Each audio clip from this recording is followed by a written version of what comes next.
Hello વિદ્યાર્થી મિત્રો, કેમ છો? હું છું પ્રજ્ઞા છણકાટ, આપનું લર્નિંગ પ્રજ્ઞામાં સ્વાગત છે. તો વિદ્યાર્થી મિત્રો, આજે આપણે ધોરણ 6 ગણિત અપૂર્ણાંક સંખ્યાઓ અને સ્વાધ્યાય 7.3. તો પ્રશ્ન નંબર 1 શું કહે કે અપૂર્ણાંક સ્વરૂપે લખો. શું આ બધા સમઅપૂર્ણાંકો છે? તો મિત્રો, તમે અહીંયા સ્ક્રીન પર આકૃતિ જોઈ શકશો, જેમાં ચિત્રમાં કુલ કેટલા સરખા ભાગ છે? તો કે 2. તેમાંથી છાयांकित ભાગ તો કે 1. તો છાयांकित ભાગ અપૂર્ણાંકમાં લખતા તો સૂત્ર બને છે છાयांकित ભાગ છેદમાં કુલ સરખા ભાગ એટલે કે 1/2. તો આ આપણો અપૂર્ણાંક બને છે. મિત્રો, વિડીયોને પોઝ કરી તમારી નોટબુકમાં નોંધી લો. તમને આકૃતિ અહીંયા સ્ક્રીન પર દેખાશે.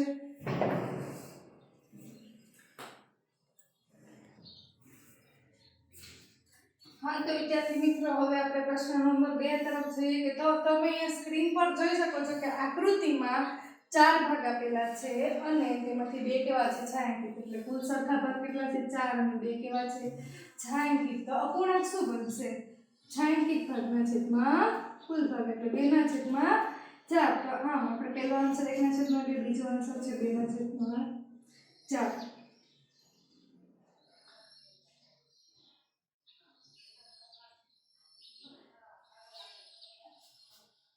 તો વિડીયોને પોઝ કરી તમારી નોટબુકમાં નોંધી લો.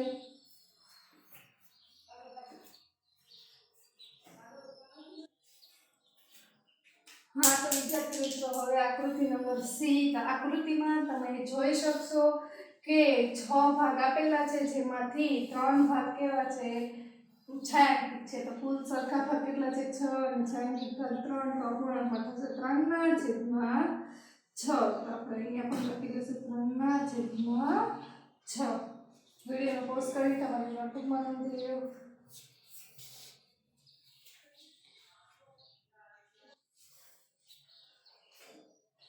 હા, તો વિદ્યાર્થી મિત્રો, હવે આ પ્રશ્ન નંબર 1 નો ડી જોઈએ. તો તમે સ્ક્રીન પર જોઈ શકો છો કે આકૃતિમાં કુલ ભાગ કેટલા છે?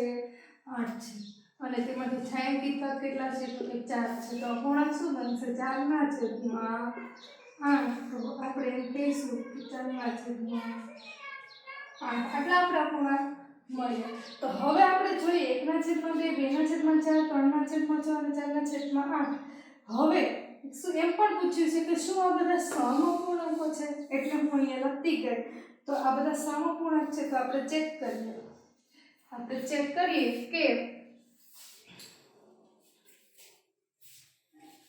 જેમાંથી 1/2.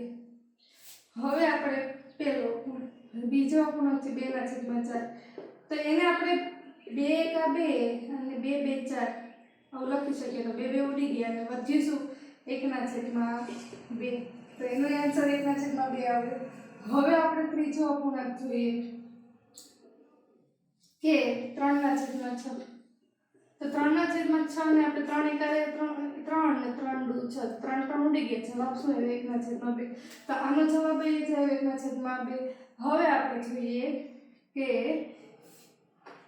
અપૂર્ણાંક નંબર 4. 4/8. તો જોઈએ કે 4 એકા 4 અને 4 દુ 8. 4 4 ઉડી ગયા. જવાબ શું હતો? 1/2.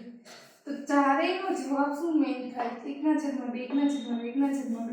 તો આપણે કહી શકીએ કે આમ 1/2, 2/4, 3/6, 4/8 એ સમઅપૂર્ણાંકો છે.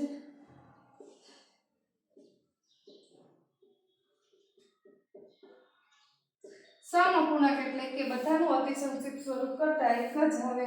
એટલે કે બધા અપૂર્ણાંકને સરખું જ પ્રમાણ હોય. સમ એટલે સરખા અપૂર્ણાંક.